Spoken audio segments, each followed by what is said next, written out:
"Dad, that waitress's ring is the one from Mom's photo," said the daughter to the millionaire. He froze.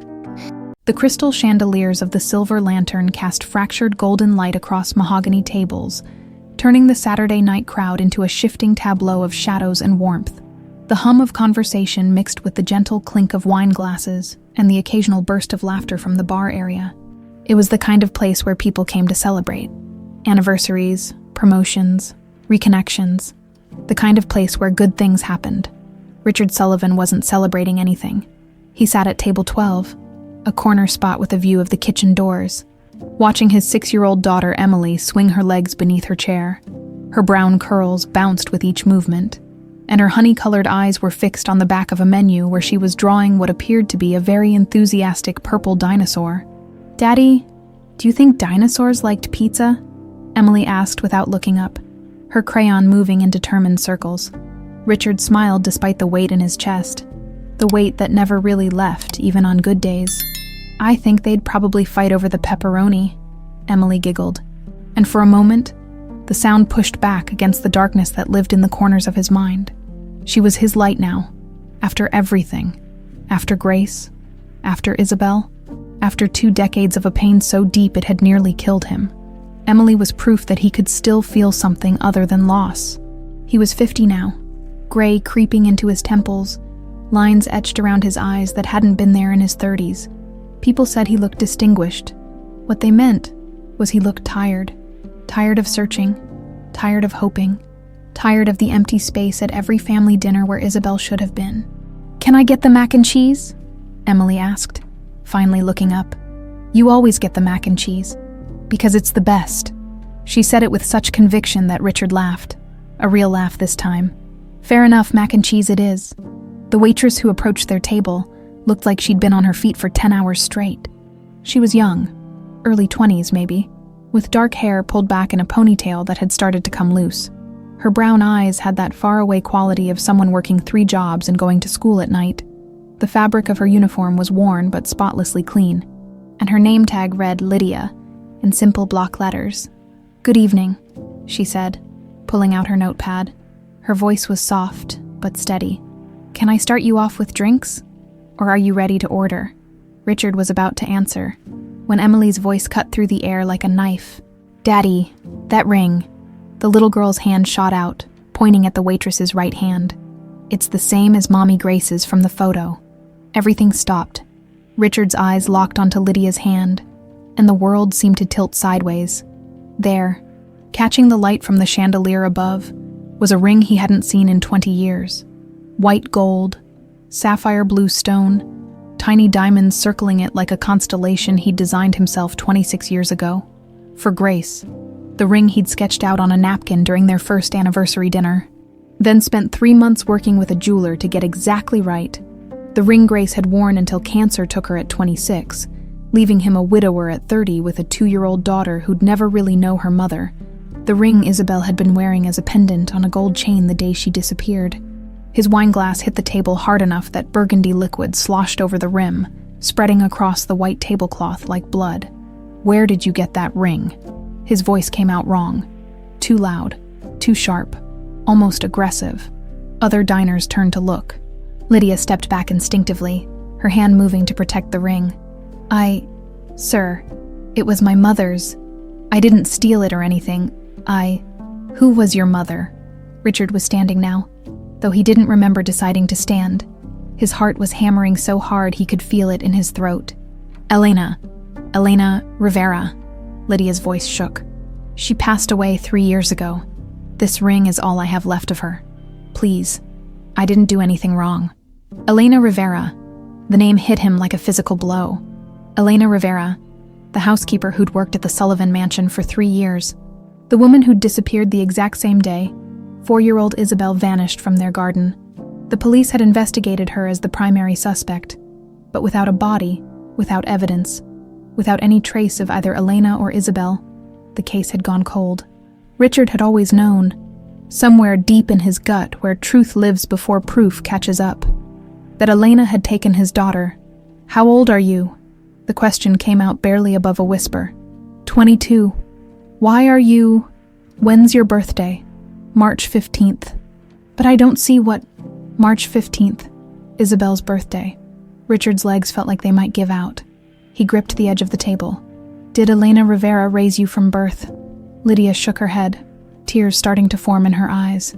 No, she told me she found me in a park when I was 4 years old. Abandoned. I was wearing this ring as a pendant on a chain.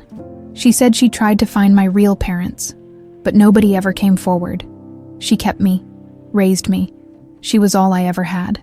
The restaurant had gone silent. Even the kitchen noise seemed to have stopped. Emily was staring up at her father with wide, frightened eyes. Richard pulled out his phone with trembling hands.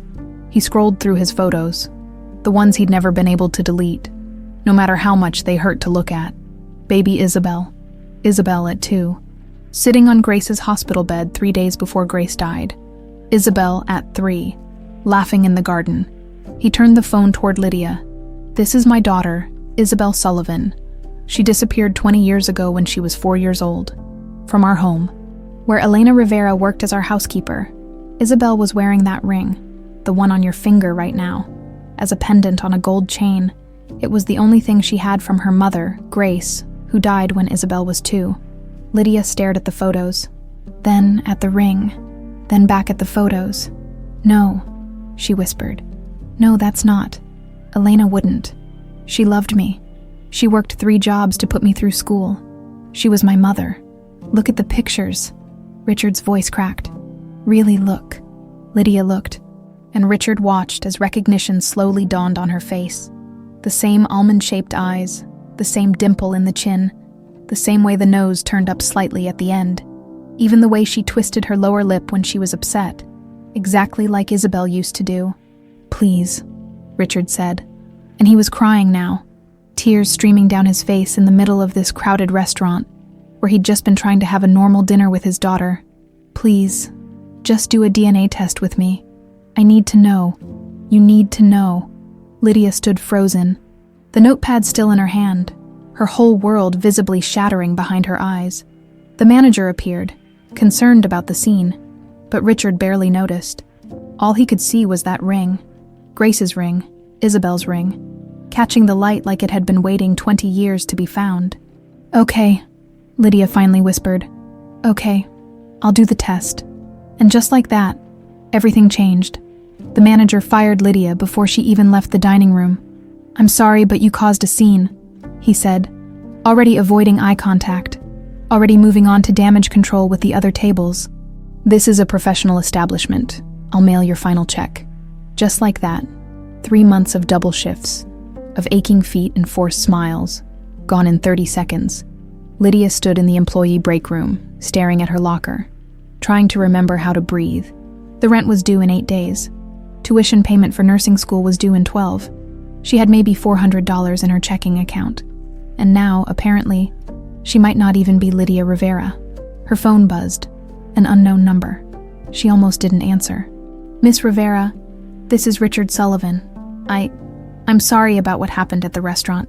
I'll cover any lost wages, any expenses. There's a lab that can do a rush DNA test.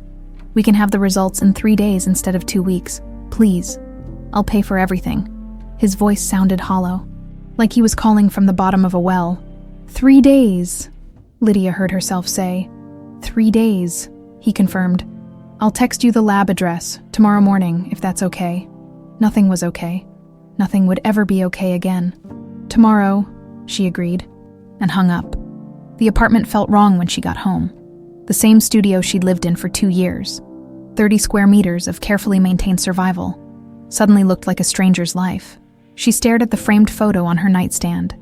Elena at 45, smiling her rare smile, arm around 19-year-old Lydia at her high school graduation. Elena, who'd found her in a park. Elena, who'd disappeared the same day. A little girl vanished from the Sullivan mansion.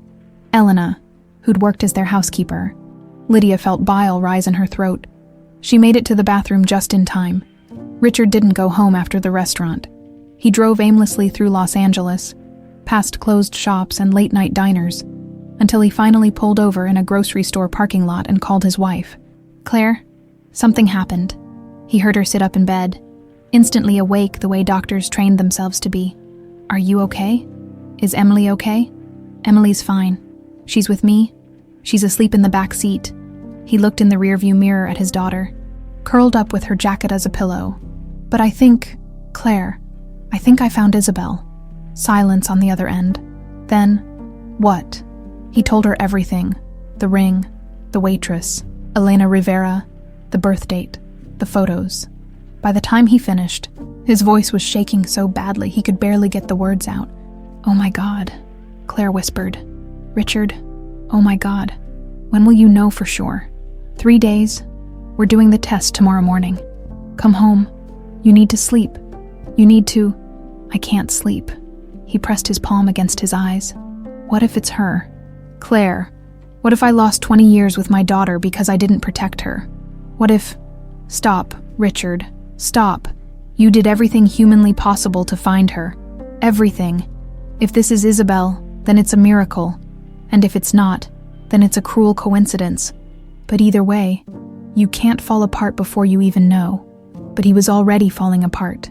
He could feel it happening, the same way it had happened 20 years ago. The gravitational pull of grief trying to drag him under. "Bring Emily home," Claire said firmly. "I'll make up the guest room for you in case you can't sleep in our bed. I'll call Dr. Martinez in the morning and get you an emergency appointment. You're not doing this alone, not again." He wanted to argue, but he was too tired, too scared, too full of hope that felt like poison. "Okay," he said. "I'm coming home." Lydia didn't sleep that night, or the next night, or the night after that. She lay in bed staring at the ceiling, her mind racing through every memory she had of Elena, the way her mother would come home exhausted from cleaning houses, smelling like pine sol and other people's cooking, the way she'd sit at their tiny kitchen table and help Lydia with homework, even though English wasn't her first language, the way she'd sold her own mother's jewelry to pay for Lydia's SAT prep course, the way she'd drunk herself to death by 52. Lydia had found her on the bathroom floor 3 years ago, liver finally giving out after decades of abuse. The doctor said it was cirrhosis, that Elena had been slowly killing herself with alcohol for years. At the time, Lydia thought it was just the stress, the poverty, the endless work, the loneliness of being an immigrant woman raising a kid alone. Now she wondered if it was guilt. The DNA test itself took 15 minutes. A cheek swab, some paperwork, Richard Sullivan's credit card. They barely spoke to each other in the waiting room. What was there to say? Emily wasn't there. Richard had left her with Claire. Thank God. Lydia didn't think she could handle the little girl's innocent staring right now. "Results will be ready by Thursday afternoon," the lab technician said cheerfully, like she was announcing the weather. 3 days, 72 hours, 4,320 minutes. Lydia went home and started packing Elena's things. She'd been putting it off for 3 years, leaving the apartment exactly as it was when her mother died. But now she needed to do something with her hands, needed to move, needed to search for, what? Evidence, proof, some kind of explanation in the back of Elena's closet. Behind winter coats they'd never needed in Los Angeles, Lydia found a shoebox, not the box itself. She'd seen plenty of those over the years, full of old bills and receipts, and the detritus of a life lived paycheck to paycheck. But this one was different. This one was hidden inside. Newspaper clippings, at least a dozen of them, yellowed with age. 4-year-old heiress vanishes from Beverly Hills mansion. Isabel Sullivan still missing after 3 months. Police have no leads. Richard Sullivan offers $2 million reward for information on missing daughter. Lydia's hand started shaking so badly she dropped the box.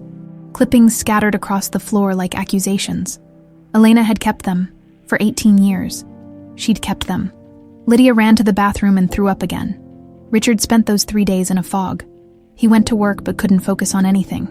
He took meetings but didn't hear a word anyone said.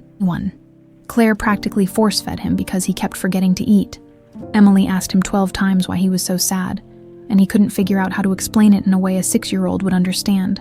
How do you tell a child that her sister, the one she'd heard stories about her whole life, the one she'd been told was lost, might actually be alive, might be real, might be coming home? How do you tell a child that and then deal with the fallout if the test comes back negative? On Wednesday afternoon, he drove to the old mansion, the one he'd sold 10 years ago because he couldn't stand walking past Isabel's empty bedroom anymore. The new owners had renovated it completely, but he sat in his car across the street anyway, staring at the garden where his daughter had been playing the last time he saw her. She'd been wearing a yellow dress. He remembered that. Yellow with white flowers. And the pendant. Grace's ring on a gold chain. Too big for her. But she'd insisted on wearing it because it's from Mommy. He'd gone inside to take a work call. Just 15 minutes. When he came back out, she was gone. The chain was on the ground.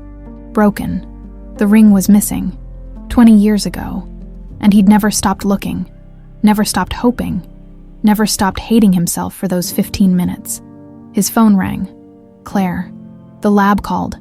Results are in. They want you to come in tomorrow at 2. Tomorrow. Not even 3 full days. They'd rushed it. Do you want me to come with you?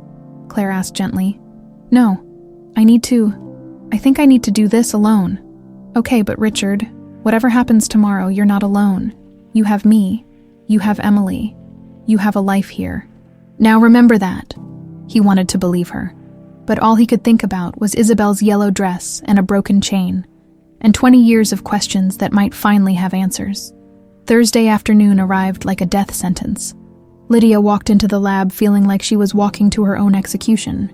Richard was already there, sitting in the waiting room, looking like he'd aged 10 years in 3 days. The lab technician called them both into a private office. She had a manila folder in her hands and a practiced sympathetic expression on her face. Mr. Sullivan, Miss Rivera, I have your results. Lydia gripped the arms of her chair so hard her knuckles went white. The test shows a 99.9% probability of paternity, Mr. Sullivan. Miss Rivera is biologically your daughter. The world stopped spinning.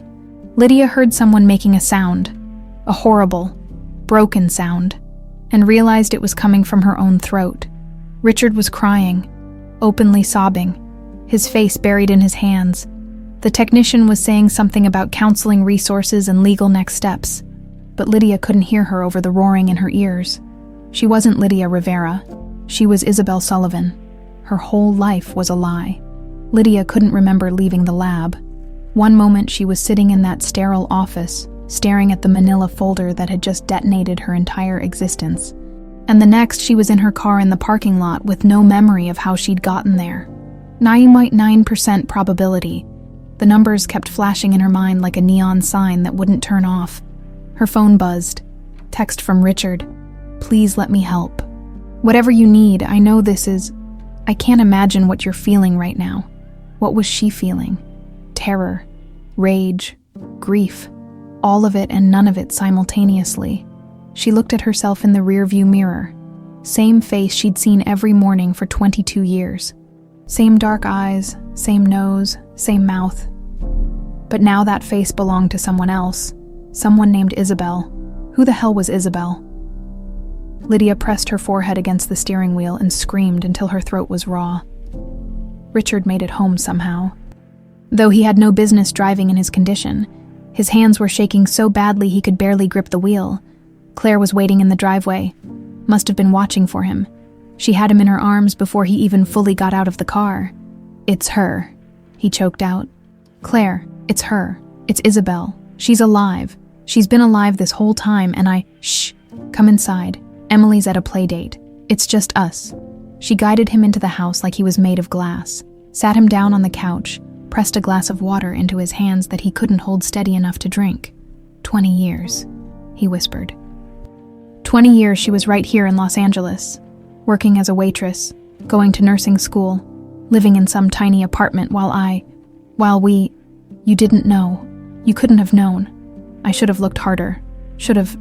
Richard, Claire's voice was firm. You did everything. You hired every investigator, followed every lead, offered every reward.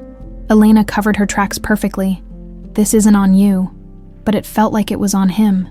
It felt like every single day of those 20 years was his fault. His phone rang. Unknown number. He answered without thinking.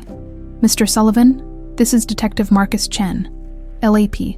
I understand you just received confirmation that Lydia Rivera is your daughter, Isabel Sullivan. I need to ask you some questions about Elena Rivera and reopen the investigation.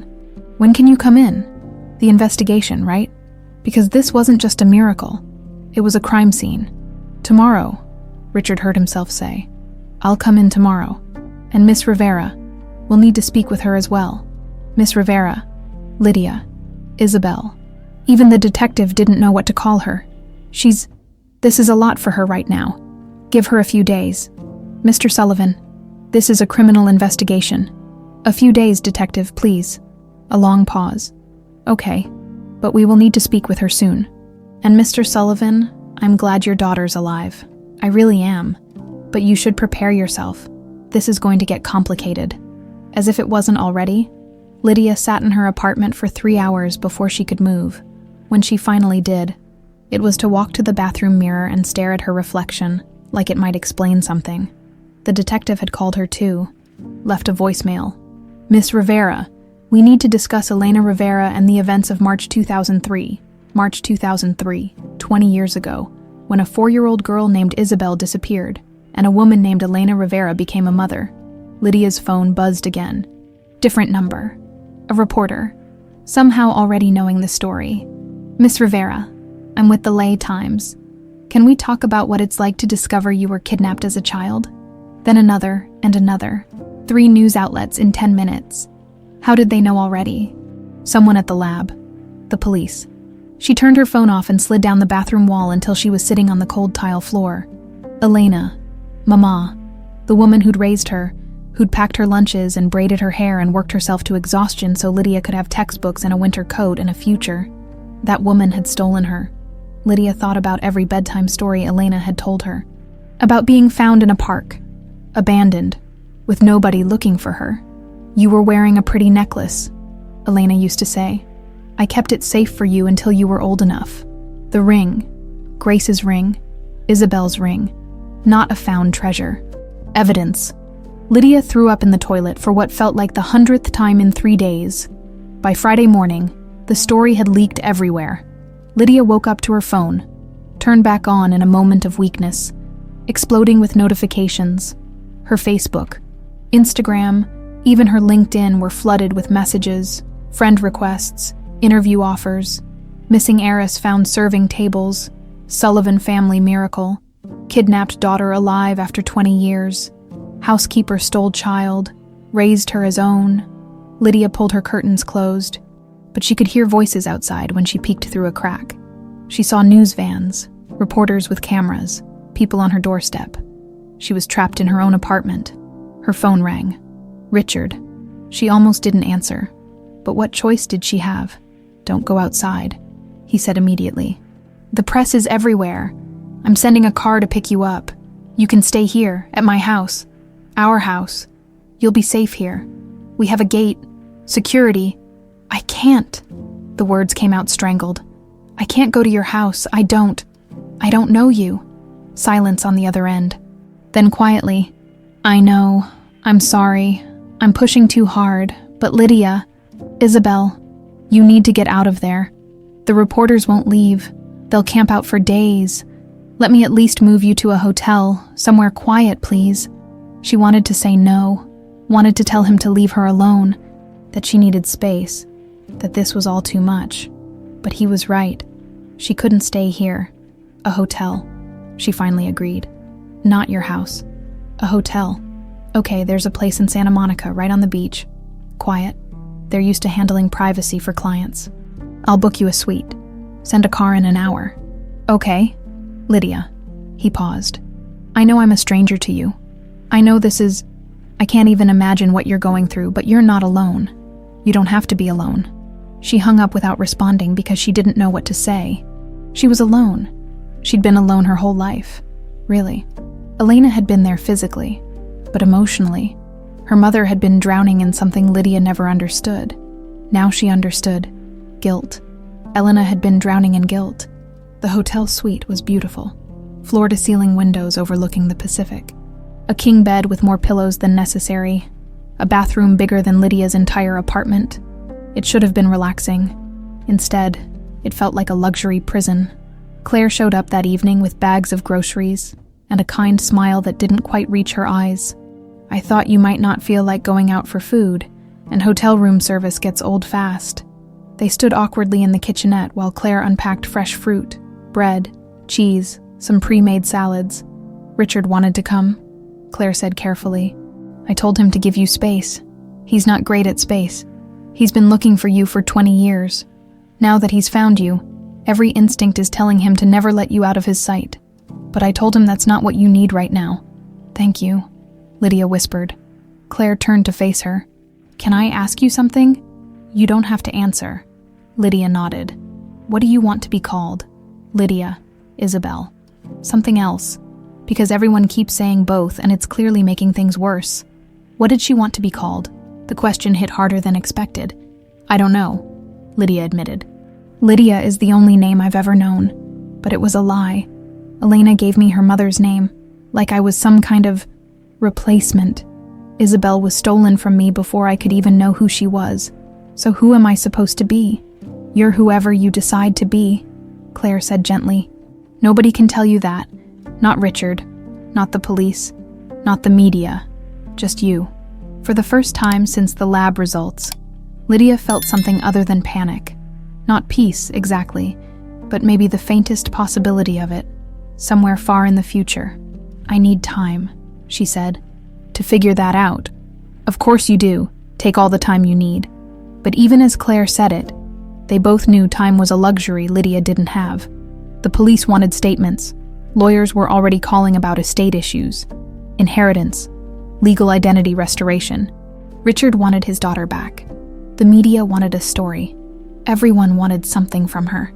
And Lydia didn't even know who her was anymore. That night, alone in the hotel suite, she pulled out her phone and did something she'd been avoiding. She Googled Isabel Sullivan. Hundreds of results.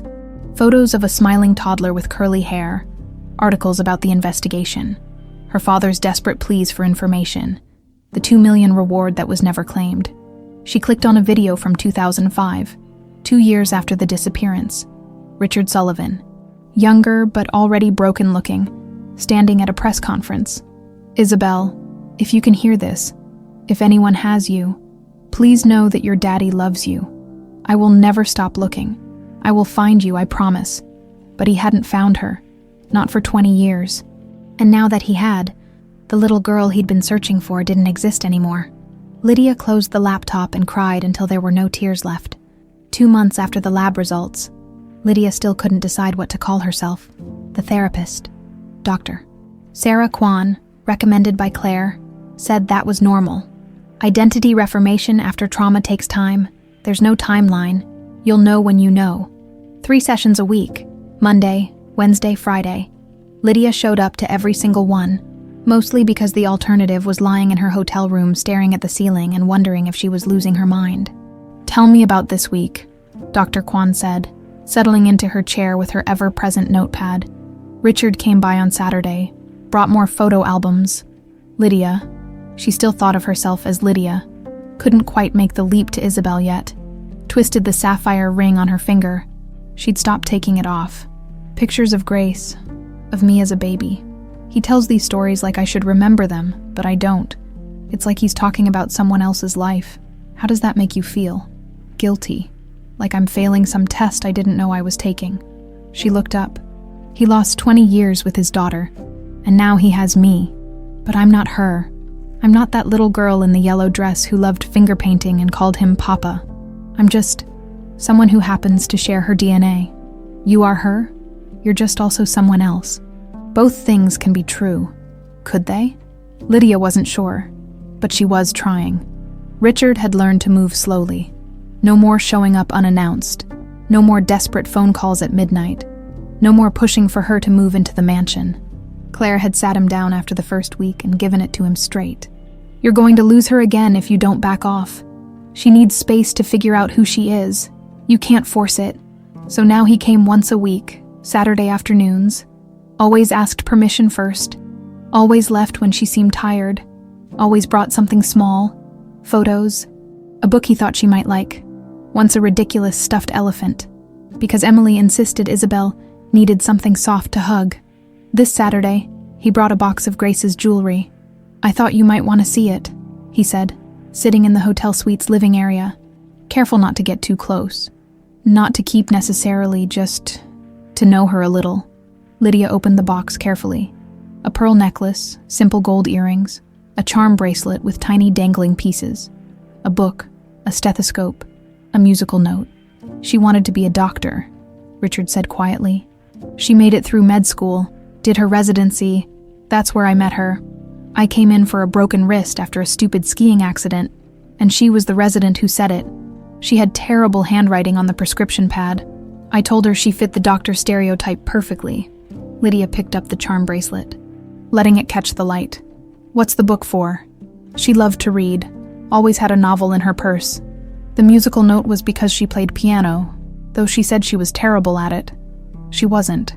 She was just a perfectionist. And this one. Lydia pointed to a tiny pair of baby shoes. Richard's voice cracked. That's you. She added it when you were born. Said you were the best story she'd ever be part of. The silence stretched between them, heavy with all the things neither knew how to say. I don't remember her, Lydia finally whispered. I was 2 when she died. I don't remember anything before Elena. I know, and that's... Richard cleared his throat. That's okay. You don't have to remember. I can tell you stories, show you pictures. But Grace was my wife. She doesn't have to be your mother. Not the way Elena was. It was the first time he'd acknowledged Elena as her mother. Not the kidnapper, not the criminal. Her mother. Something in Lydia's chest loosened slightly. Claire had become an unexpected anchor. She showed up once or twice a week, never pushing, just present. Sometimes she brought food. Sometimes she just sat and read, while Lydia worked on her nursing school assignments. She'd managed to negotiate with the administration to continue her coursework remotely for the semester. Can I ask you something? Lydia said one afternoon, while Claire was organizing the kitchen cabinets that Lydia never used. Of course. Do you resent me? I mean, Richard's been obsessed with finding Isabel for 20 years. Now I'm here, and he's not fully present for you and Emily, is he? I see it in his eyes when he visits. He's trying so hard to connect with me that he's probably neglecting you. Claire paused, a can of soup in her hand, and turned to face Lydia. You want the truth? Please. The first week. Yes, I resented you a little. Not because you did anything wrong, but because I was scared.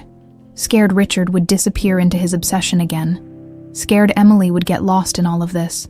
Scared I'd lose my husband to a ghost that suddenly wasn't a ghost anymore. She set the can down. But then I realized something. You're not the ghost. You're a real person going through something impossible. And Richard loves me. He loves Emily. Finding you doesn't erase us. It just makes our family bigger and more complicated. That's very mature of you. Claire laughed. I'm a doctor.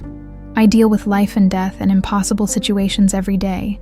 This is just a different kind of impossible. She moved to sit next to Lydia. Besides, I've seen the way you look when Richard talks about Grace. Like you're mourning someone you never knew. That's not the look of someone trying to steal a family. That's someone trying to figure out where they fit. I don't know if I fit anywhere, Lydia admitted. Then we'll make space for you. That's what families do. Emily was the easiest part of everything, which was bizarre considering she was 6 years old and should have been the most confused. She started coming with Richard to Saturday visits, always carrying something. A drawing, a story she'd written, a rock she found that was really cool. She never treated Lydia like a stranger or a tragedy. She just treated her like a sister. I made you a bracelet, Emily announced one Saturday, holding up a mess of rainbow beads on elastic string. See? This blue one is for your ring. And this yellow one is because you like lemonade. And this purple one is because purple is the best color. I've never told you my favorite color, Lydia said, taking the bracelet carefully. I know, but now it's purple, because I said so. Richard started to correct her. Emily, you can't just decide someone's favorite color. But Lydia was laughing. Actually laughing. For the first time in 2 months, she felt something light in her chest. You know what? Purple is my favorite color. Absolutely. Emily beamed, like she'd just won a Nobel Prize. From then on, Emily declared Saturday afternoon, Sisters Saturday. Richard would drop her off at the hotel, and they'd do something simple. Walk on the beach, get ice cream, watch a Disney movie. Emily would chatter about school and her friends and her hamster, Mr. Whiskers.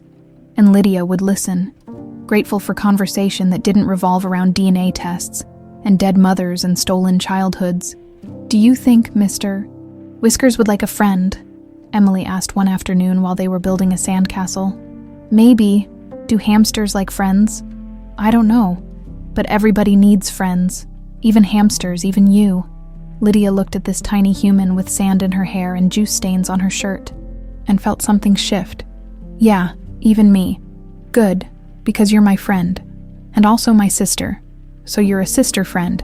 That's like double important. Out of everyone trying to connect with her, Richard with his desperate hope, Claire with her careful kindness, Dr. Kwan with her therapeutic questions. It was Emily, with her 6-year-old wisdom and rainbow bracelets, who made Lydia feel like maybe, possibly, she could build something from these ruins. The legal stuff was its own nightmare. Richard's lawyers wanted her to legally reclaim the name Isabel Sullivan. The police needed her official statement about Elena. The nursing school needed updated paperwork. Every form required decisions about who she was and what she was called. Finally, after weeks of agonizing, she made a choice. I want to be Lydia Isabel Sullivan Rivera, she told the lawyer handling the identity restoration. All of it. I'm not erasing Lydia, and I'm not pretending Elena didn't exist. But I'm also not erasing Isabel or Grace or the Sullivans. I'm all of it. The lawyer blinked. That's quite a long name. Yeah, well, I'm quite a complicated person. When she told Richard, she watched his face carefully, afraid he'd be hurt that she was keeping Lydia, keeping Rivera. Instead, he smiled. A real smile, not the fragile, hopeful ones he usually gave her. That's perfect. That's exactly right. You're not upset I'm not just Isabel. Isabel was 4 years old. You're 22. You've lived a whole life I wasn't part of. I don't want you to erase that life. I just want to be part of the next one, if you'll let me. Maybe she would, slowly, carefully, but maybe 3 months after the test results. Lydia Isabel Sullivan Rivera, she was trying the full name out in her head, stood at the window of her hotel suite watching the sunset over the Pacific. Her phone buzzed, text from Emily. Can we get pizza tomorrow for Sister's Saturday, with extra cheese? Mr. Whiskers says yes. She smiled and typed back. Mr. Whiskers is very wise. Extra cheese it is. Another text, this time from Richard. Claire and I are renewing our vows next month. Small ceremony, just family. Would you come? No pressure. I know it's a lot, but we'd really like you there. Family. The word still felt foreign in her mouth, but maybe it didn't have to. She texted back. I'll think about it. And for the first time since that night at the Silver Lantern when Emily pointed at a ring and everything shattered, thinking about the future didn't fill Lydia with pure terror. It was still scary, still uncertain, still complicated as hell. But maybe, just maybe, she could do this. 8 months after the DNA results, Lydia finally worked up the courage to deal with Elena's apartment. She'd been paying rent on it all this time, using some of the money Richard had quietly deposited into her account. Though she tried not to think too hard about that. The landlord had been patient, but eventually sent an email. Miss Rivera, I'm sorry for your situation, but I need to know your plans for the unit. Her plans, as if she had any. Claire offered to come with her. So did Richard, but Lydia needed to do this alone. This was her past, the one she'd lived, the one that had been real even if it was built on lies.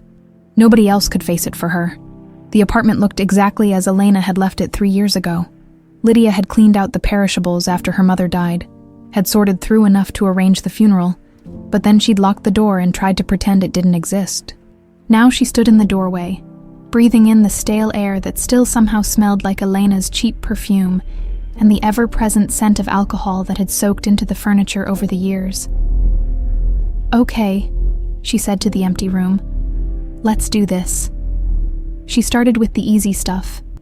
Kitchen cabinets, donate the dishes, throw out the expired food that had somehow survived her initial cleaning, bathroom, toiletries in the trash, towels to Goodwill, living room, furniture too worn to donate. She'd have to pay for removal. It was when she got to the bedroom that everything fell apart. Elena's closet was a disaster. Clothes jammed in haphazardly, shoes in piles, bags of things that had never been unpacked. Behind the winter coats they'd never needed in Los Angeles, shoved into the back corner like it was trying to hide, was a shoebox. Not just any shoebox. This one was taped shut, wrapped in a plastic bag, hidden deliberately. Lydia's hands were shaking as she pulled it out. She sat on the floor of Elena's bedroom, surrounded by the debris of a life she'd thought she understood, and opened the box. Newspaper clippings, dozens of them, carefully cut out and organized by date. 4-year-old heiress vanishes from Beverly Hills mansion, March 16, 2003. Police search for missing Sullivan child, no leads. March 20, 2003. Isabel Sullivan still missing after 1 month. Father pleads for information. April 15, 2003. Richard Sullivan offers $2 million reward for daughter's safe return. June 2003. On and on. Years of clippings, every major update in the case, every anniversary article, every time Richard gave an interview begging for information. Sullivan case goes cold. Isabel presumed dead after 5 years. March 2008. Elena had kept them all, had followed every development, every desperate plea, every year that Richard Sullivan searched for his daughter, and she'd kept them hidden, locked away in a box like guilty secrets. But that wasn't the worst part. At the bottom of the box, wrapped in tissue paper, was a leather-bound journal. Lydia's first instinct was to throw it away without reading it. She didn't want to know. Whatever was in there, whatever explanations or justifications Elena had written, Lydia didn't want them in her head. But her hands were already opening it, already finding the first page. January 15, 1999. First day at the Sullivan mansion. He barely looked at me. Too busy with that child, Isabel. Everything is about Isabel. He doesn't see that I could love him better than any ghost of a dead wife. The handwriting was Elena's. Lydia would recognize it anywhere. But the words were from a stranger, a woman consumed by something dark and desperate. She flipped forward, skimming entries that made her stomach turn. Page after page of obsession. Elena writing about Richard like he was some kind of salvation. About Isabel like she was an obstacle. About Grace like she was a rival who had the audacity to die and become perfect in memory. Then she found the entries from March 2003. March 10, 2003. He announced the wedding today. To that doctor, Claire. Isabel will be the flower girl. They'll be a perfect little family, and I'll still be invisible. Just the housekeeper. The help. Nothing. March 15, 2003. Isabel's birthday. Watched him give her that pendant. The dead wife's ring on a chain. Watched him promise her that her mama Grace is watching over her. Watched him love her in a way he'll never love anyone else. I hate him for it. I hate her for it. I hate myself for caring. March 16, 2003. I did something terrible, God forgive me. I took Isabel. Everyone was distracted with wedding preparations. She was in the garden, playing with that stupid pendant. I told her we were going on an adventure. She trusted me. Children always trust. I drove for hours. I don't even know where I was going. Just away. Away from him. Away from that house. Away from being invisible. Lydia couldn't breathe. She was reading about her own kidnapping from the kidnapper's perspective. March 17, 2003. Spent the night in a motel. Isabel is asking for her papa. I told her we're on a special trip. I don't know what I'm doing. I don't know what happens next. But when I look at her sleeping in that motel bed, I feel something I've never felt before. Like maybe she could be mine. Like maybe this could be my second chance. March 20th, 2003. Changed her name today, Lydia. After my mother, Isabel needs to die for Lydia to live. Cut her hair, bought new clothes. We're in Nevada now. Nobody's looking for us here. She's still asking for her father, but less. Children forget. They adapt. She'll forget him eventually. The journal went on. Years of entries. Elena's growing love for the child she'd stolen, mixed with crushing guilt that she drowned in alcohol, watching news reports about the search, seeing Richard's face on TV, destroyed by grief, knowing she'd caused it but unable to undo it because she loved Lydia too much to give her back. March 15th, 2010, Lydia's birthday. 7 years since I took her. She doesn't remember anything before me now. She's my daughter in every way that matters, but I'm dying inside. The guilt is eating me alive. I drink to forget what I've done, but I never forget. I just get drunk enough to pretend I don't remember. March 15th, 2015. 12 years. Lydia wants to be a nurse. She's so smart, So kind. Everything I'm not. I created something beautiful out of something monstrous. Does that make it okay? Can redemption be built on stolen foundations? The last entries were from 2022, just weeks before Elena died. January 10th, 2022. Doctor says my liver is failing. Months, maybe weeks. The drinking finally caught up. I always knew it would. Part of me wanted it to. Easier than facing what I did. February 8th, 2022. Lydia doesn't know how sick I am. I'm hiding it. What happens to her when I'm gone? Will someone figure it out? Will she ever know who she really is? Maybe it's better if she doesn't. Maybe my secret dies with me. And then, the final entry. February 10th, 2022. 3 days before Elena died. To Lydia Isabel Sullivan. If you're reading this, then you know. I don't know how you found out. Maybe the ring. Maybe someone finally put the pieces together. But you know, I can't ask for forgiveness. What I did was unforgivable. I stole you from a father who loved you. I stole 20 years that you should have had with him. I built your entire life on a lie. But I need you to know something. I loved you. Not at first. At first you were just revenge. Just a way to hurt him. But you changed me. Your laugh. Your stubbornness. The way you insisted on reading every book in the library even when you were 6 years old. You made me want to be better. Even though I knew I never could be. I was broken before you came into my life. Obsessed with a man who never saw me. Angry at a world that had given me nothing. You were the only good thing I ever did. Even though the way I got you was the worst thing imaginable. The drinking. That was guilt. Every bottle. Every hangover. Every time you found me passed out on the couch. That was me trying to forget what I'd done. But I never forgot. Not for a single day. I'm sorry. I'm so sorry for stealing you. For lying to you. For making you love someone who didn't deserve it. For dying and leaving you alone with the truth. The ring is yours by right. Give it back to your father. Tell him that in my last years, I prayed every night that he would find you. That you would go home. That somehow my sin could be undone. I loved you, Lydia. I loved you, Isabel. I loved the child I stole and the woman you became. That love doesn't excuse anything. But it's the only truth I have left to give you. I'm sorry, Elena. The journal fell from Lydia's hands. She sat on the floor of Elena's bedroom, surrounded by newspaper clippings and confessions, and felt her entire world shatter for the second time in 8 months. Elena had been sick, obsessed, mentally ill in ways Lydia had never understood. Elena had also loved her. Genuinely, desperately, impossibly loved her. Both things were true. Both things were unbearable. Lydia pulled out her phone with shaking hands and called the one person who might understand. "Richard," she whispered when he answered. "I found something. Elena's diary. I need you to come here, please. I'm on my way." She hung up and stared at the journal on the floor, at the newspaper clippings scattered around her, at 20 years of guilt and love and terrible choices documented in fading ink. And she thought, how do you forgive someone for loving you the wrong way? How do you mourn someone who destroyed your life while saving it? She didn't have answers. She just had a diary, a box of clippings, and a pain so deep she couldn't find the bottom of it. Richard arrived 20 minutes later. She heard him come in, heard him call her name, heard him stop in the bedroom doorway. Lydia. She handed him the journal without looking at him. Couldn't look at him. Not yet. And while he read the confessions of the woman who'd stolen his daughter, Lydia sat on the floor and cried for the mother who'd loved her wrong. The psychiatric clinic was nothing like the hotel suite. White walls, fluorescent lights, the smell of industrial cleaning products and something else. Something that smelled like desperation and broken people. Lydia didn't remember much of the ride there.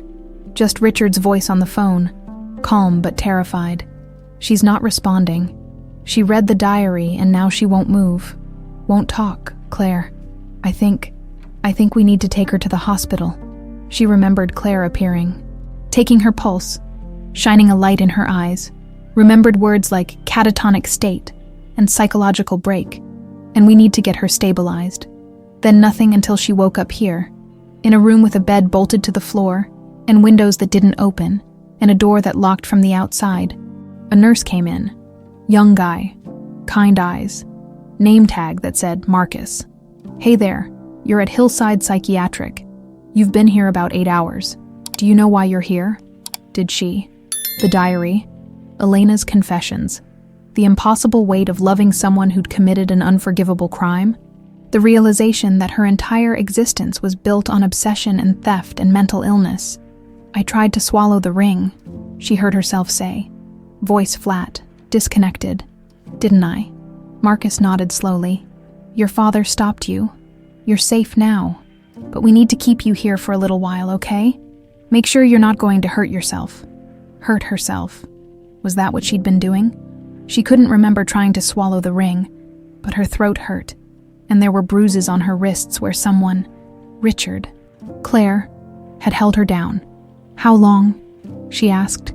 72 hours minimum. Then we'll see.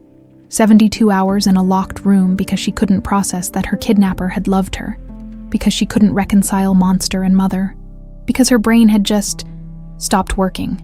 Can I? Her voice cracked. Can I see them, Richard and Claire? Not today. You need to rest. Tomorrow, maybe, if you're stable. He left. The lock clicked, and Lydia was alone with her thoughts, which was exactly what she didn't want to be. Outside the clinic, Richard sat in his car with his head on the steering wheel, trying to remember how to breathe.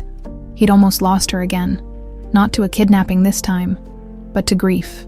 To the impossible weight of a truth that nobody should have to carry. His phone rang. Claire. How is she?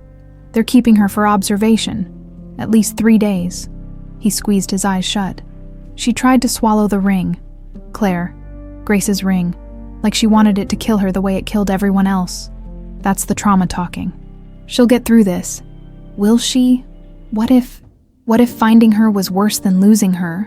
What if knowing the truth destroys her? Richard, stop. She's strong. Stronger than you think. She just needs time. Time. Everyone kept saying that, like it was a solution. But time hadn't healed him after Grace died. Time hadn't healed him after Isabel disappeared. Time just taught you how to live with pain, not how to cure it. Emily keeps asking when Lydia's coming back for Sisters Saturday, he said quietly. What do I tell her? Tell her the truth. That Lydia's sick and needs help, but she'll be okay. Kids can handle more honesty than we think. Maybe. Or maybe this would be one more thing Emily had to recover from. I should have burned that diary, Richard said. Should have read it first. Kept it from her. No. She had a right to know. You can't protect people from the truth, Richard. You can only help them survive it. He wanted to believe her. But sitting in a parking lot outside a psychiatric facility where his daughter was locked in a room because she'd tried to kill herself with a piece of jewelry felt like proof that some truths were too big to survive. Inside, Lydia lay on the bolted bed and stared at the ceiling. The diary played on repeat in her mind. Elena's words. Elena's obsession. Elena's transformation from monster to mother. I loved you, Lydia. I loved you, Isabel. The worst part wasn't that Elena had kidnapped her. Lydia could understand mental illness, could understand obsession, could even understand desperate people doing desperate things. The worst part was that Elena had loved her, and Lydia had loved her back. Every memory she had of childhood was contaminated now. Elena braiding her hair. That was a kidnapper playing house. Elena working 3 jobs to pay for school supplies. That was guilt trying to buy redemption.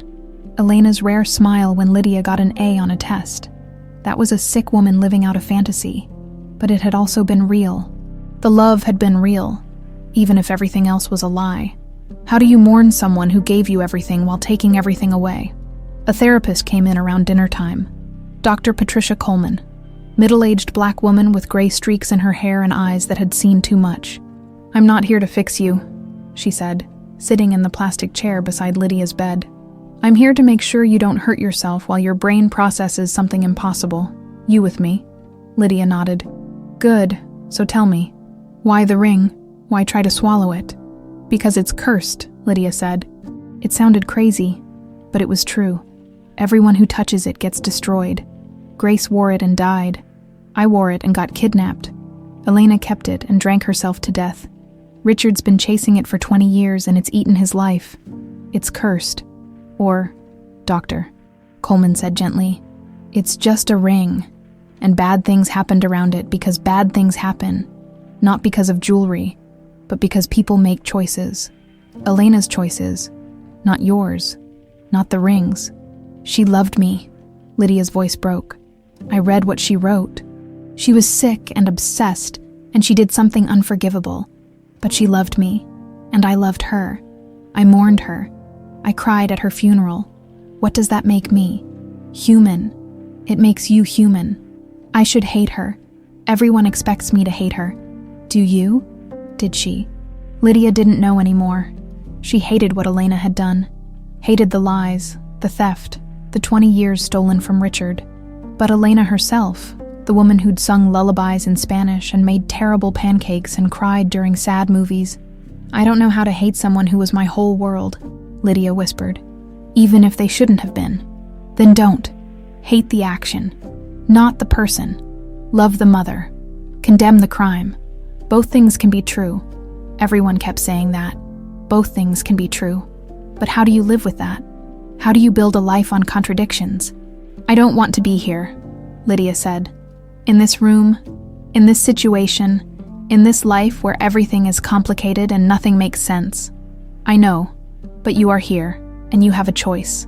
You can let this destroy you, or you can survive it. Your call. Survive, like it was that simple. Day 2 in the clinic was worse. Lydia woke up from nightmares. Elena's face morphing into a stranger's. The ring growing teeth and biting through her finger.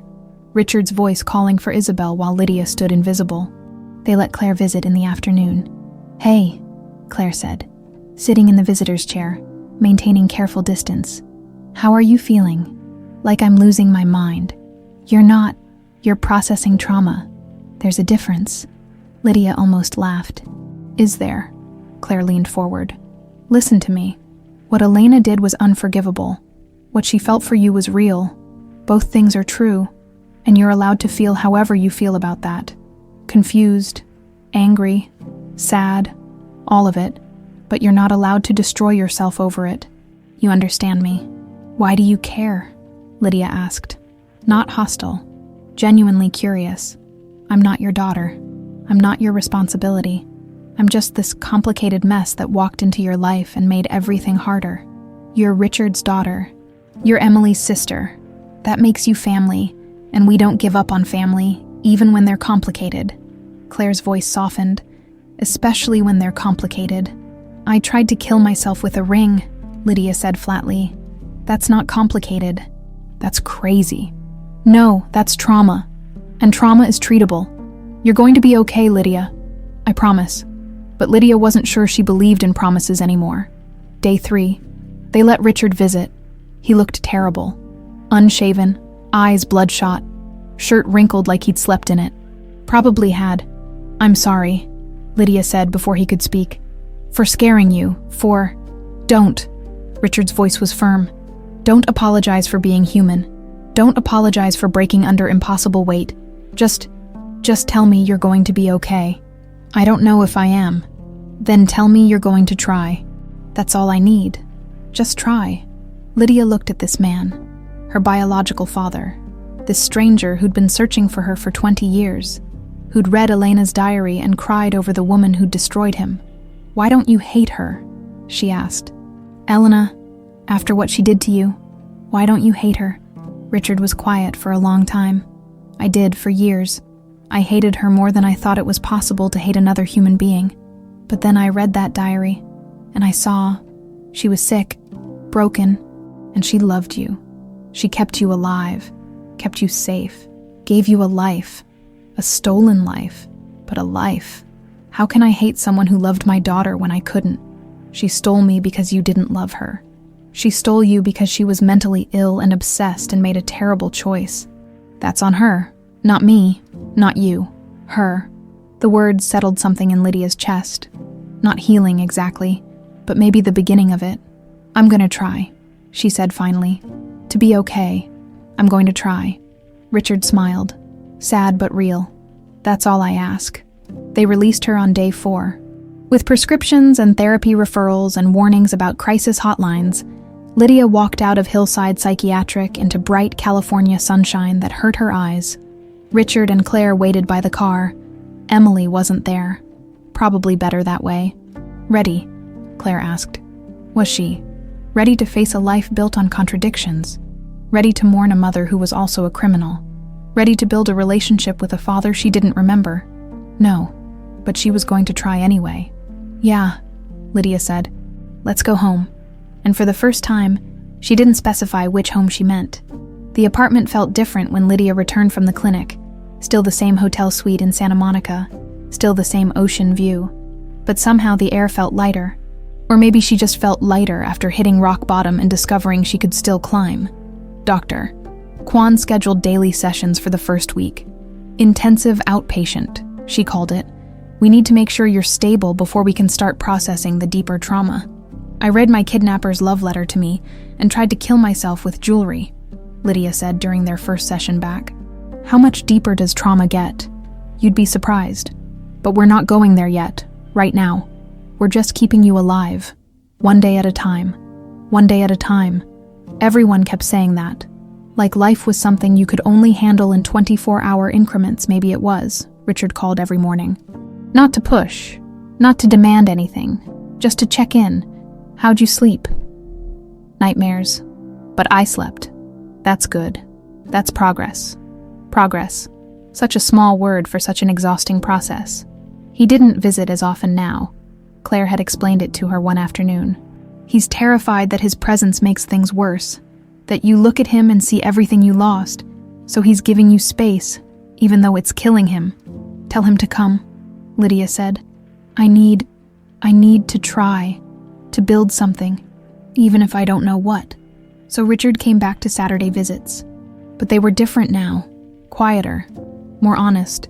I went to Elena's grave, Lydia told him one afternoon while they sat on the hotel balcony watching the ocean. Put flowers there. Is that okay? Does that hurt you? Richard was silent for a long time. No, it doesn't hurt me. She was your mother, Lydia. Not by right, not by law, but by lived experience. You're allowed to grieve her. Even though she destroyed your life, she didn't destroy my life. She stole 20 years of it. Yeah, but I'm still here. You're still here. We're both still here. He looked at her. And I think maybe Elena saved your life in some weird, twisted way. She kept you safe when a lot of kidnappers wouldn't have. She loved you when she could have just not. That doesn't make it okay. No, it doesn't. But it makes it complicated. And complicated is better than simple evil, because complicated means there's room for healing.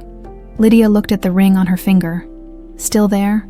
Still blue sapphire and white gold? Still carrying 26 years of stories? I'm not taking it off again, she said. The ring, I thought about it. Thought about giving it back to you, or selling it, or throwing it in the ocean. But it's mine now. My history, all of it. Grace, Elena, you, me, it's all mine. Richard smiled. Good. It should be yours. Emily returned to Sister Saturdays with a vengeance. You were gone forever, she announced dramatically when she first visited after the clinic. Mr. Whiskers missed you. I told him you were sick, but you're better now. I am better, Lydia said, and was surprised to find it was partially true. How is Mr. Whiskers? He's good, but he's lonely. I think he needs a girlfriend. Emily plopped down on the couch. Are you lonely? Leave it to a 6-year-old to cut straight to the heart of things. Yeah, Lydia admitted. Sometimes. That's okay. You have us now. You're not alone anymore. Such simple words. Such impossible comfort. They went to the aquarium that afternoon. Emily pressed her face against the glass of the jellyfish tank, mesmerized.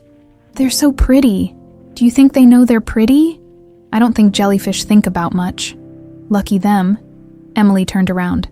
Daddy says you were really sick. Like hospital sick? Are you going to be sick again? Lydia crouched down to Emily's level. I don't know. I hope not. But if I am, I'll get help again. I promise. Good, because I just got a big sister. I don't want to lose her. Something cracked open in Lydia's chest. Not breaking, but opening. Making space for something new. You won't lose me, she said. I'm not going anywhere. Emily hugged her, fierce and sudden and completely trusting, and Lydia hugged her back. 3 months after the clinic, Lydia made a decision. I want to go back to Elena's apartment, she told Dr. Kwan, finish going through her things. I left in the middle of it, and I need closure or something. Do you want someone with you? No, I need to do this alone. Okay, but you call me if you need to. Promise. Promise. The apartment still smelled like Elena. Lydia stood in the doorway for a full minute before she could make herself walk inside. She'd already found the diary, the newspaper clippings. What else was there? In Elena's nightstand, she found letters, dozens of them, written but never sent, all addressed to Richard, Mr. Sullivan. I'm so sorry for what I've done. Your daughter is safe. She's happy. I know that doesn't make it okay, but I need you to know she's loved. Letter after letter, year after year. Apologies Elena could never send, because sending them would mean giving Lydia back in the kitchen. Tucked inside a cookbook Elena never used, Lydia found photos, not newspaper clippings, actual photos. Isabel at 5, gap-toothed smile, holding a stuffed rabbit. Isabel at 7, first day of school, backpack bigger than she was. Isabel, no, Lydia, at 10, science fair ribbon, proud grin. Elena had documented everything, had created an album of the stolen life, like she was trying to prove it was real, that Lydia was really hers. At the bottom of the pile was a photo Lydia didn't remember being taken. She was maybe 12, reading in the park, completely absorbed in her book. Elena must have snapped it from a distance on the back, in Elena's shaky handwriting. She has Grace's love of books. She has Richard's determination. She has my nothing. She has nothing of mine. And that's the only thing I did right. She's better than me. She's everything I couldn't be. Lydia sat on Elena's kitchen floor and cried. Not the desperate, broken sobs from before. Quieter, sadder, more accepting. I forgive you, she whispered to the empty apartment. Not for what you did. I don't think I can ever forgive that. But for what you became. For loving me even though you shouldn't have. For that, I forgive you. The apartment didn't answer. But somehow, saying it out loud made it real. Richard called that evening. His weekly check-in. I finished with Elena's apartment today, Lydia said. Found some things, letters she wrote but never sent, photos she took. How are you feeling? Sad. But okay, I think. I think I'm starting to understand that I can hold all of it. The anger at what she did, and the love for who she was. It doesn't have to be one or the other. No, Richard agreed. It doesn't. I've been thinking, Lydia said slowly, about what to do with her things. There's not much of value. She didn't have money for that. But there are her clothes, some jewelry, the furniture, I thought. What if I donated most of it, but used the money from selling the furniture to start a scholarship for nursing students in her name? Silence on Richard's end. Then, you want to honor her. I want to acknowledge her. The good parts, because pretending they didn't exist doesn't help anyone. Lydia twisted the ring on her finger. She did something unforgivable, but she also raised me, loved me, sacrificed for me. Both things are true, and I think I need to honor the mother while condemning the crime. What would you call it? The scholarship. Lydia thought about it. The Elena Rivera Memorial Scholarship for nursing students, with a note that she believed education could change lives. Which is true. It changed mine. I'll fund it, Richard said immediately. Whatever you need. We'll make it substantial, real enough to make a difference. You don't have to. I want to. Not for Elena, for you. Because you're choosing healing over hatred. And that's braver than anything I've ever done. After they hung up, Lydia stood at her window watching the sunset. The sky was orange and pink and purple. Emily's favorite colors, all at once. She picked up her phone and called Claire. Hey, she said when Claire answered. That vow renewal ceremony you and Richard are planning, if the offer's still open. I'd like to come, if that's okay. Of course it's okay. Claire's voice was warm. We'd love to have you there. And Claire, thank you for not giving up on me, even when I gave up on myself. That's what family does. We hold on when you can't. Family. The word still felt foreign. But less so every day. Lydia hung up and looked at her reflection in the window. Same face, same eyes, same person who'd been Lydia Rivera for 22 years. and Isabel Sullivan for 4. But maybe, finally, becoming Lydia Isabel Sullivan Rivera. All of it. All at once, she touched the ring on her finger. Grace's ring, Isabel's ring, Elena's guilt, Richard's hope, her own survival. Okay, she whispered to her reflection. Let's do this. Let's actually live. And for the first time since that night at the Silver Lantern when everything changed. She meant it. 1 year after the DNA results, Lydia walked back into the nursing school she'd left behind. The administration had been accommodating. Trauma leave, they called it. Take all the time you need, the dean had said. But a year felt like enough. Any longer and she'd just be hiding. Her classmates stared. Some whispered. Everyone knew her story. The girl who'd been kidnapped 20 years ago and didn't know it. The heiress who'd been serving tables. The walking headline. "Hey," said Maya, one of the few people who'd texted her during the worst of it. "Welcome back. You ready for pharmacology?" God, no. But let's do it anyway. It felt good to be someone other than the kidnapping victim. Here, she was just another nursing student trying to memorize drug interactions and not kill anyone during clinicals. Normal. She was starving for normal. Richard had kept his word about the scholarship. The Elena Rivera Memorial Scholarship launched that fall. Full tuition for one nursing student per year from a low-income background. The application asked for an essay about overcoming adversity. "You sure about this?" Richard had asked when they'd finalized the details. "Her name will be out there. People will know you honored her. Let them know," Lydia said. "I'm done being ashamed of complicated truths." The first recipient was a 19-year-old named Maria whose mother had died of cancer. At the small award ceremony, just Lydia, Richard, Claire, and the student. Maria cried while thanking them. "My mom always said education was the way out," Maria said. "I thought I'd never afford it. This changes everything." After she left, Lydia turned to Richard. "Elena used to say the same thing, that education was the way out. She was right about that, at least. She was right about a lot of things," Richard said quietly. "She was just wrong about the most important one. The Sullivan Foundation, Richard's organization for missing children, asked Lydia to speak at their annual fundraiser. She almost said no, standing in front of hundreds of people, telling her story like it was entertainment. It felt obscene, but Claire convinced her, "You have a platform now. You can help other families, other victims. That's not nothing." So Lydia stood on a stage in a ballroom full of donors and told her story. Not all of it. Not Elena's obsession. Not the diary. Not the psychiatric ward. Just the basics. Girl goes missing. Girl is found. Girl is trying to figure out what comes next. "I don't have easy answers," she said, gripping the podium. "I can't tell you that finding me fixed everything, because it didn't. I can't tell you that love conquers all, because it's more complicated than that. What I can tell you is this: don't give up. Not on the search, not on the hope, not on the people you love who come back different than they left. Because different doesn't mean broken. It just means different." The applause was thunderous. Afterward, families approached her. Parents of missing children, siblings who'd never stopped looking, victims who'd been found and were struggling to adjust. "Thank you," said one woman, probably in her 50s, eyes red. "My daughter's been missing for 8 years. Some days I think I should give up. But you're proof that miracles happen."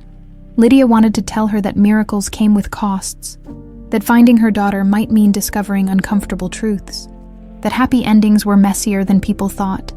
But instead she just hugged the woman and said, "Keep looking, keep hoping, because what else could you say?" Emily was 8 now, and decided she wanted to be a detective when she grew up. "So I can find missing people like you," she announced during one of their Saturday adventures. They were at the Natural History Museum, standing in front of the dinosaur exhibit Emily never got tired of. "That's a good reason," Lydia said. "Do you remember being missing? Like, do you remember when Elena took you?" It was the first time Emily had asked directly. Lydia crouched down to her level. "No, I was 4. I don't remember anything before about 6 or 7. All my early memories are with Elena. Do you wish you remembered, do you wish you remembered Daddy and your first mom? Did she?" Lydia had thought about it a lot in therapy. Dr. Kwan said, "The brain protects itself by forgetting trauma. Maybe not remembering the kidnapping was a gift. Sometimes, Lydia said honestly, but mostly I'm okay with it. I can't miss what I don't remember. I just have to build new memories now. Like with me. Emily brightened. We're building sister memories. Yeah, like with you. Emily grabbed her hand. Come on, I want to show you the meteor exhibit. There's this rock from space that's like 1 billion years old, mister. Whiskers would love it. And just like that, they moved on. Because that's what kids did. They didn't dwell. They just lived. Lydia was trying to learn that from her. Claire invited Lydia to the hospital one afternoon. Want to see what I do all day? Lydia had been curious. Claire was a psychiatrist specializing in trauma. Seemed appropriate given her family situation. They walked through the psychiatric ward where Lydia had been a patient a year ago. It looked different from this side of the locked doors. I published that paper, Claire said, about complex trauma in kidnapping victims who bonded with their captors. It's getting attention. Other clinicians are developing treatment protocols based on your experience. My experience is now a case study. An anonymous case study. Nobody knows it's you. But yeah, Claire stopped walking. You helped us understand something we didn't before. That love and crime can coexist. That victims can mourn their captors. That healing looks different than we thought. Lydia looked through the window of a room that might have been hers. Does it help, the paper? It's helping other patients. Yeah, people who felt guilty for not hating their abusers. People who couldn't reconcile complicated feelings. You gave them language for it. Permission to be complicated. Maybe that was worth something. Maybe her mess could be someone else's map. Richard and Claire's vow renewal was small. Just family and a handful of close friends. Richard had wanted something intimate. Something that felt real, rather than performative. Lydia stood in the back of the garden where it was held. The same garden where Isabel had disappeared 23 years ago. Richard had finally stopped treating it like a crime scene. Now it was just a garden. Pretty, full of flowers. Neutral. You came, Richard said, finding her before the ceremony started. He looked nervous in his suit, like a teenager on prom night. I said I would. I know. But I thought maybe it would be too much.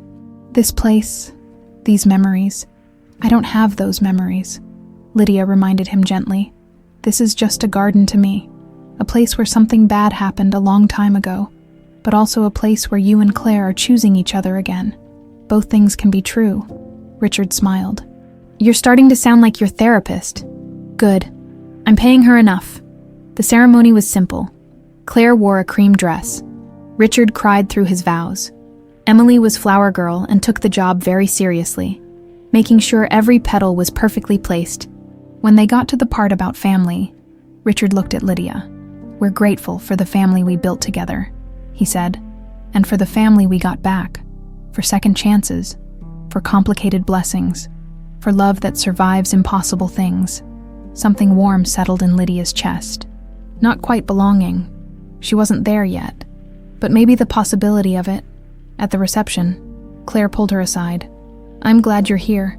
It means everything to Richard, to all of us. I'm glad I came. You know, when Richard first told me about Isabel, I was intimidated. How do you compete with a ghost? How do you live up to a perfect lost daughter? Claire smiled. But you're not a ghost. You're real and messy and alive. And that's so much better. Even though I tried to kill myself with jewelry. Especially because of that. It means you're human. It means you break and heal and break again and keep going anyway. That's brave, Lydia. That's everything. That night, Lydia stood in her apartment. She'd moved out of the hotel finally, gotten a small place in Culver City, close to school, and looked at the photos she'd started displaying. Elena at her graduation, Richard and Emily at the aquarium, Claire at the hospital, Grace's charm bracelet that Richard had given her, the scholarship announcement for Elena's fund. All of it. All the contradictions. All the complicated truths. Her phone buzzed. Text from Emily. Today was perfect. You made it perfect just by being there.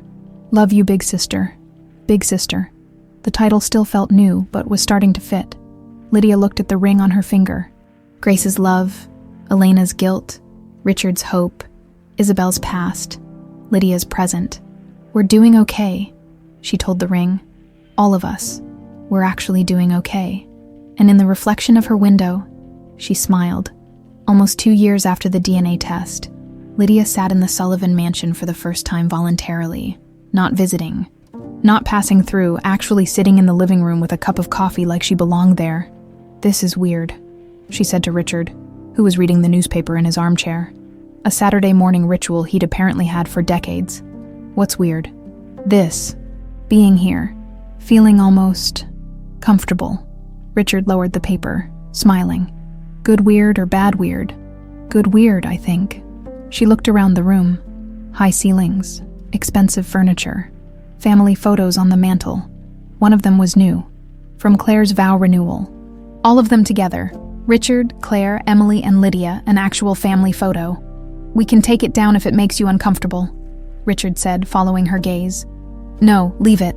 I'm in it, might as well own it." Emily thundered down the stairs, still in pajamas even though it was almost noon. "Lydia, you're here. Want to see Mr. Whiskers? He learned a new trick." "Hamsters don't learn tricks," Lydia said. "Mr. Whiskers does. Come on." And just like that, Lydia was being dragged upstairs to Emily's room, which was an explosion of purple and posters and stuffed animals. Mr. Whiskers, in his cage, looked decidedly unimpressed with everything. "Watch this," Emily said seriously. She placed a tiny piece of carrot in front of the hamster. He ate it. "See? Trick. That's just eating. It's a trick if you do it on command, right, Mr. Whiskers?" Mr. Whiskers, wise in the ways of hamsters, ignored her and went back to his wheel. Lydia laughed, really laughed, and Emily beamed like she'd just performed a miracle. "Want to stay for lunch?" Emily asked. "Dad's making pasta. He's terrible at it, but Claire makes him try anyway." "Yeah," Lydia said. "I'll stay, over terrible pasta." Emily was right. Richard had somehow managed to both overcook and undercook the noodles. They talked about normal things. Emily's upcoming school play, Richard's work, Claire's new research project, Lydia's clinical rotation at the hospital. "I had a patient yesterday who reminded me of Elena," Lydia said, surprising herself.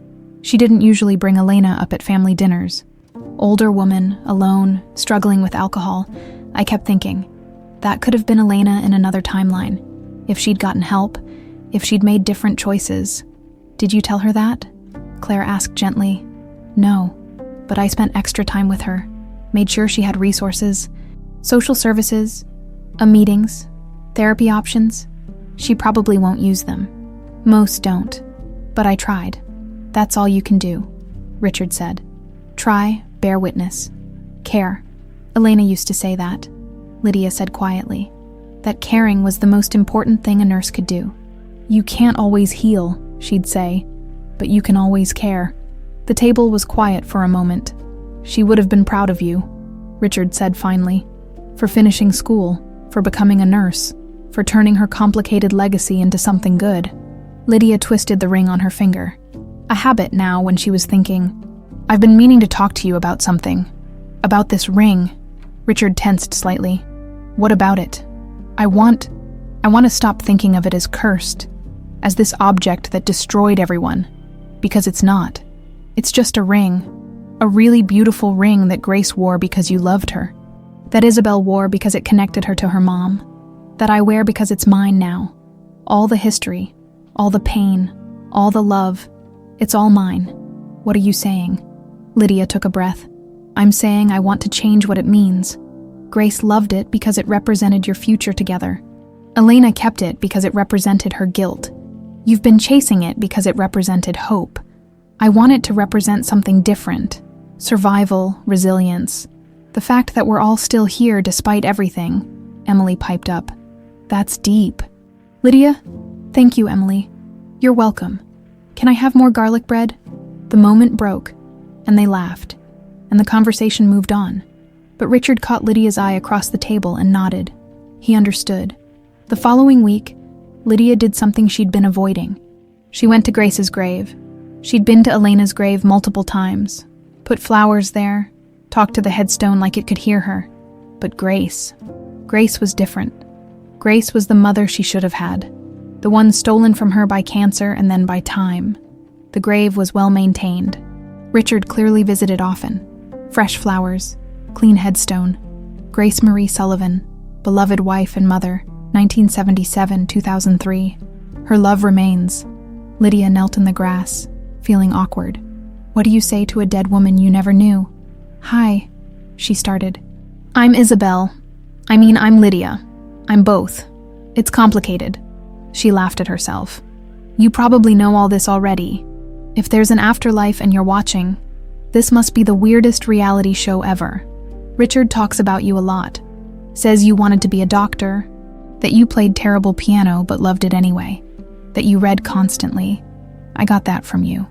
Apparently, the reading thing, and the book charm on your bracelet. Richard gave it to me. I wear it sometimes when I need to feel connected to something. I wish I remembered you. I wish I had those 4 years before everything went wrong, but I don't. And I'm trying to be okay with that, trying to accept that you were my mother, but so was Elena. And both things are true even though they shouldn't be, I think. I think you would have been a good mom. Better than Elena in some ways, but Elena loved me too, in her broken way. And I think maybe you'd understand that. As a doctor, you probably saw a lot of broken people doing their best. Elena was broken, but she did her best with me. Anyway, I just wanted to say hi, to tell you I'm okay.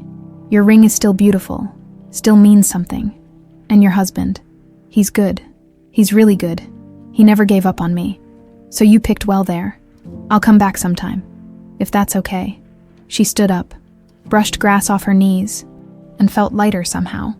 That night, family dinner at the mansion became a thing Lydia realized she was looking forward to rather than dreading. We should make this regular, Claire suggested over dessert. Store-bought because nobody trusted Richard's cooking twice in 1 week. Every Sunday, family dinner, no pressure, just family. Lydia looked around the table. Richard, who'd spent 20 years searching. Claire, who'd made space for a ghost to become real.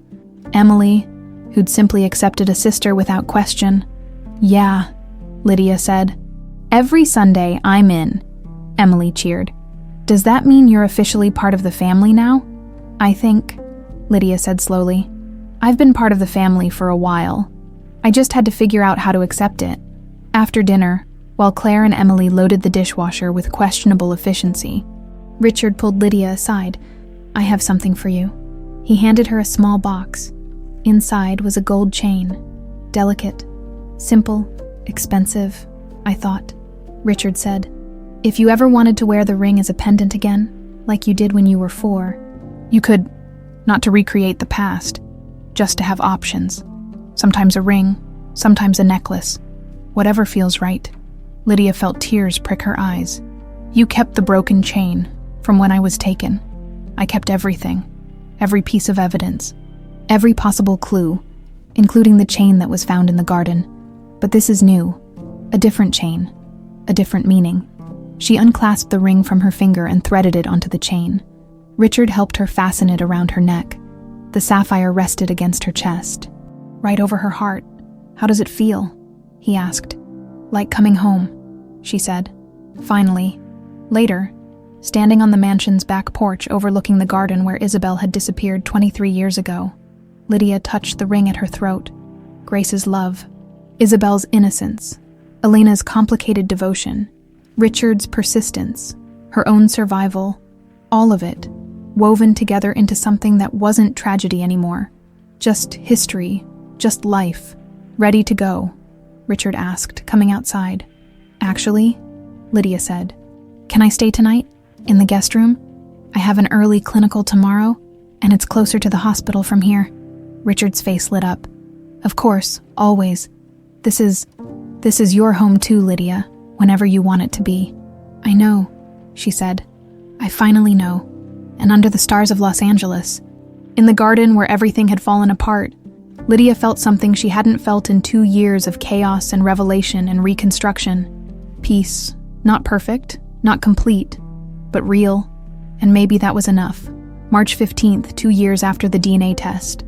Lydia's birthday, Isabel's birthday, their birthday for 22 years. Elena had celebrated this day quietly, just the two of them. Usually with a homemade cake and a small gift Elena could barely afford. For 4 years before that, Richard and Grace had celebrated with balloons and presents, and the kind of joy that comes from watching your child grow this year. For the first time, they were celebrating together. "Are you sure about this?" Richard had asked a week ago. "We can keep it small, just us. You don't have to." "I want to," Lydia had interrupted. "I want a real birthday with my family, all of it." So here they were. Small dinner party at the mansion. Richard, Claire, Emily, and 2 of Lydia's friends from nursing school. Maya and Josh, the ones who'd stuck around through everything. The dining room looked beautiful. Claire had insisted on decorating. Nothing over the top. Just flowers and candles and the kind of elegant simplicity that made everything feel special without being overwhelming. "Happy birthday," Emily shouted the moment Lydia walked in, launching herself for a hug. She was 9 now, taller, gap-toothed smile replaced by adult teeth, coming in crooked. "I made you something." She thrust a construction paper card at Lydia. On the front, drawn in marker, 2 stick figures holding hands under a rainbow. Inside, in Emily's careful handwriting, "To my sister Lydia Isabel, you are the best birthday present I ever got, even though you came 2 years ago and not on my birthday. Love, Emily and Mr. Whiskers." "Did Mr. Whiskers actually sign this?" Lydia asked, pretending to examine it closely. "He would have if he had thumbs. I spoke for him. Tell Mr. Whiskers I said thank you." Maya and Josh arrived with wine and stories from their latest clinical rotation. "You missed the patient who tried to give me her cat," Maya said. "Like, mid-examination, just offered me her cat. Did you take it?" Emily asked, eyes wide. "No, but I was tempted. They ate dinner. Real food cooked by a caterer because nobody trusted Richard after the pasta incident, and talked about everything and nothing. School, work, the news. Emily's upcoming role in her school play as tree number 3. It's a very important tree," Emily explained seriously. "I have 2 lines. That's 2 more lines than most trees get," Lydia said. "You're basically the star." Exactly what I said. It felt normal. Not the complicated, weighted normal of the past 2 years, just normal. People eating dinner, laughing, being together because they wanted to be, not because DNA or tragedy forced them. "Present time," Emily announced when they'd cleared the plates. Let people digest," Claire said. "Digesting is boring. Presents are exciting." Richard brought out a small wrapped box. "This is from all of us, but mostly from me." Lydia unwrapped it carefully. Inside was a leather journal, expensive and beautiful, with her initials embossed on the cover, L-I-I-S-R, Lydia Isabel Sullivan Rivera. "We thought," Richard said quietly, "you might want to write your own story, not the one that was written for you. Your own." Lydia ran her fingers over the leather, over the initials that represented all of her. "It's perfect, thank you." "There's more," Emily said, bouncing. "Look inside." Lydia opened the journal. On the first page, handwritten notes from each of them. Richard, "To my daughter, the one I lost, the one I found, the one who taught me that love survives everything. I'm so proud of you, Dad." Claire, "Family isn't just DNA, it's choice. Thank you for choosing us, love." Claire, "Emily, you are my favorite sister. You are my only sister, but you would still be my favorite. Love you infinity. Emily," and Mr. Whiskers. At the bottom, in different handwriting, Richard's, but copying from something else, was a quote from Elena's diary. "She's better than me. She's everything I couldn't be." Lydia looked up at Richard, eyes wet. "You kept it, from the diary." "I kept the whole diary, locked in my safe. I thought, someday you might want it, not to torture yourself, just to remember that she loved you, in her broken way. She loved you. Thank you," Lydia whispered, "for understanding, for letting me keep all of it, the good and the bad and the complicated." Maya cleared her throat. "Okay, you guys are going to make me cry, and I wore mascara for this," Josh laughed. "Since when do you wear mascara?" "Since tonight it's a birthday dinner. I'm fancy now." The moment broke, and they laughed, and brought out cake. Chocolate, Grace's favorite, which Lydia had learned was also her favorite. Genetic preferences were weird. 26 candles, for all of her. 4 years as Isabel, 22 as Lydia. "Make a wish," Emily said. "But don't tell us, or it won't come true. That's the rule. Lydia closed her eyes. 2 years ago, she would have wished to go back, to undo everything, to be simple again. Now, she wished for this, for more nights like this, for healing that continued, for family dinners and Emily's terrible jokes and Richard's careful love and Claire's steady presence. For peace with the past and hope for the future, she blew out the candles. Everyone cheered. "What did you wish for?" Emily asked immediately. "You just said I can't tell you." "I know, but I'm curious." "Then I guess you'll have to wait and see if it comes true." After Maya and Josh left. After Emily was reluctantly sent to bed, despite insisting she wasn't tired, Lydia stood in the garden with Richard and Claire, the same garden where Isabel had disappeared 23 years ago, transformed now. New flowers, new lights, new memories built on top of old scars. "I've been thinking," Lydia said, "about the Sullivan Foundation, about the work you do." "What about it?" Richard asked. "I want to be more involved, not just speaking at fundraisers. I want to work with the families, the ones whose kids come back, help them navigate the aftermath, because it's not a happy ending when you find them. It's just a different beginning." Claire squeezed her hand. "That would be incredible, your perspective. What you've been through. It could help so many people. I graduate in 2 months," Lydia continued. "I'll be an RN. I can work part-time at the hospital, part-time with the foundation, build something that matters, something that takes all this pain and makes it useful." "Elena would be proud," Richard said. Then quickly, "Grace would too." "They both would," Lydia agreed. "All my mothers, the one who died too soon, the one who loved me wrong, the one who made space for me, they'd all be proud." Claire wiped her eyes. "I'm not crying. It's allergies. It's March." "You don't have allergies in March," Richard said. "I do now. Birthday allergies. It's a thing." They laughed, standing together under the California sky, stars bright despite the city lights. "I should go," Lydia said. "Early shift tomorrow." "You could stay," Richard offered. "Your room, the guest room. It's always ready." "I know. But I like my apartment. I like having my own space." She smiled. "But I'll be back Sunday for dinner, like always." "Like always," Richard echoed, and hugged her. The kind of hug that said everything words couldn't, driving home. Lydia caught a glimpse of herself in the rearview mirror. The ring, worn as a pendant tonight, sapphire catching the streetlights, glinted at her throat. Grace's ring, Isabel's pendant, Elena's guilt, Richard's hope, her survival. She touched it gently. "We're okay," she whispered. "All of us. We're going to be okay." Her phone buzzed at a red light. Text from Emily. "I'm supposed to be asleep, but I'm not. Today was the best birthday ever. Even better than when I got Mr. Whiskers. Love you, Izzy." Izzy, the nickname Emily had invented. Not Lydia, not Isabel, just Izzy. A new name for a new life. Lydia smiled and texted back. "Love you too, Em. Sleep or Claire will blame me." Another text, this time from Richard. "Thank you for today, for every day, for being brave enough to come back to us, for being you, all of you. I love you, daughter. Daughter." The word still felt new, but it fit better every time. She pulled into her apartment complex, parked, sat in the car for a moment, looking up at the stars visible between the buildings. 23 years ago, a little girl vanished from a garden.